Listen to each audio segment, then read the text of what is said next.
Hi, my name is Terry Fairchild. I'm a registered corporate coach and author of Mentor Me, the Inspired Leadership Program. I help business owners and executives to select and develop the next generation of leaders so that their businesses will be profitable not only now, but into the future. And that's what this video is about. It's about helping your business stay profitable now, but also in the future. And the question I would ask you is, have you thought about what will your business look like 6 months from now, or 3 years from now? Or what will your business look like when you're not there? What would you like it to be? Do you have the right people identified that will make your business successful in the future? Who are the people there now that have the shared characteristics for success? And who is going to be willing to work as hard in your business as you've been willing to work for all those years? And the challenge is, over the next 20 years, 80 million baby boomers are going to be retiring. That's 70% of businesses that are going to be turning over. And 65% of the jobs in the United States are those very jobs. 10,000 baby boomers turn 65 years old every day. And 67% of businesses do not have a succession plan in place. So that's what this video is about, is how can you be sure to have your business positioned to run without you in the future, whether that's 6 months from now or 3 years from now. Statistics show that 30 to 47% of all management level hires will fail. And what that typically costs businesses is between $250,000 and $750,000. And that's just an average manager.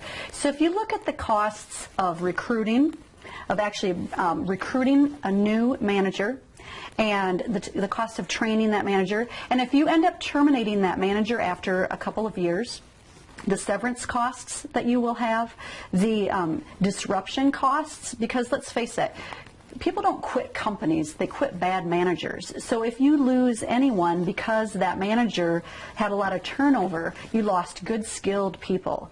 So again, that cost of $250,000 to $750,000 per manager failure is a very high cost. So we probably all run into situations where we've had that. So this video is designed to help you to keep that from happening, to improve your odds of putting the right people in place when you decide to move to the next chapter of your life. And again, we've all made bad selections. Have you ever hired someone who you thought was really going to work out great, and then they just turned out not well at all? Well, I've had my share. I remember it was about 15 years ago, and my background is in sales, so most of mine is in selection of managers and salespeople. So let's just talk about 3 examples of bad hires that I've been through in my past. The first one I'll call Sales Rep A. Sales Rep A would come into our meetings, and I'd have these one-on-one meetings where I'd have people lined up 8 to 9, 9 to 10, 10 to 11, and I'd have sales reps all day long. And I'd have them come in and give me their plan of how they were going to hit their goal for the next month. Well, Sales Rep A comes in, and we go through her list, and I say, well, how about that account? And she said, no, they're not doing anything. Well, how about this account? They're not doing anything. It was a long hour. Compare that to the next hour when I met with a different sales rep, and the dialogue was similar to, so what's going on with that account? Oh, they're going to do this, this, and this. Oh, what about that account?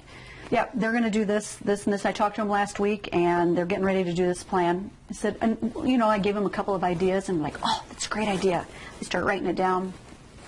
So I could tell at the end of those meetings who was doing it and who wasn't. Well, come to find out, a couple weeks later, Sales Rep A did not make it, and I found out that she was actually taking naps in her apartment in the afternoon. Clearly, Sales Rep A was not interested in her job. It's one factor that will tend to have failure. The second sales rep, I will call him Sales Rep B. Sales Rep B did not like to make sales calls, was very apprehensive, and as a result ended up on a performance improvement plan. And you know that when you have someone in that situation, you spend a lot of your time documenting, typing things up, and basically writing down the basic steps of that position for that person to do. And on the bottom of that performance improvement plan, it typically says, if if sales rep B does not follow through on these, termination may be in order. Well, inevitably, that's what happened with sales rep B. Sales rep B did not have the characteristics for success for a sales position. Really just was not lined up behaviorally. And sales rep C was actually someone who didn't work for me. I was a director at that time and worked for the manager underneath me.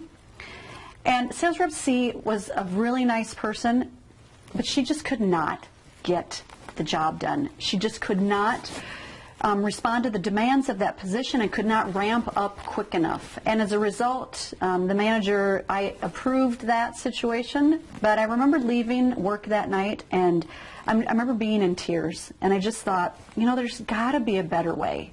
I've got to figure out, how can we make people successful? How can we find the right people to have success in this position? Because firing people is just not a lot of fun. It's the worst part of your job.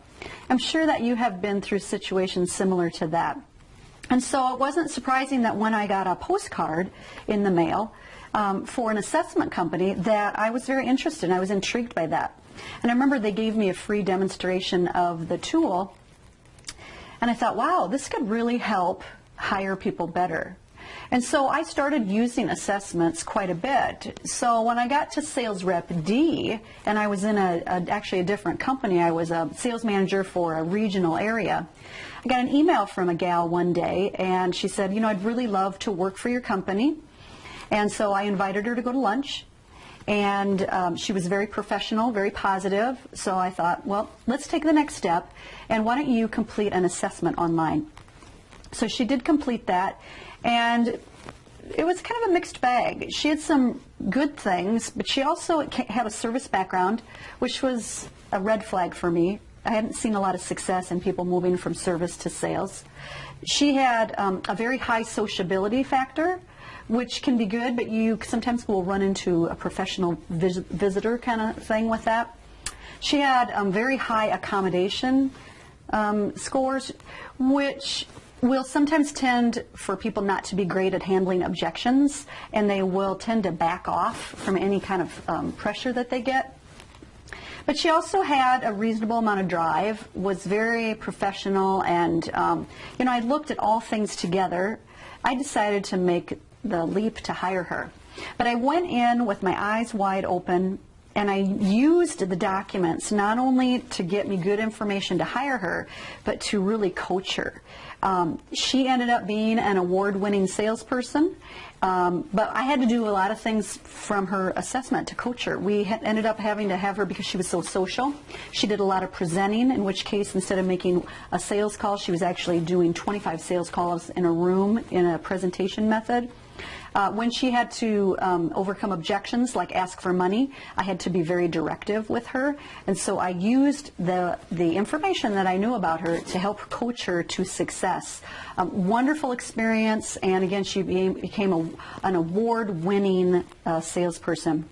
So that's the value of using a great assessment tool. An assessment tool will really help you with three things. It will help you understand, can the person do the job? Will they be able to ramp up in the position quick enough for the needs of the company or organization? The second area is behaviorally. How will they do the job?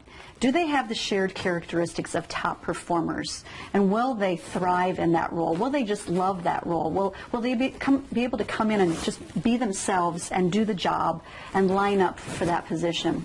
And finally, are they interested in the role? Do they want to do the job? So the next steps for you to think about are, what are the critical roles in my organization?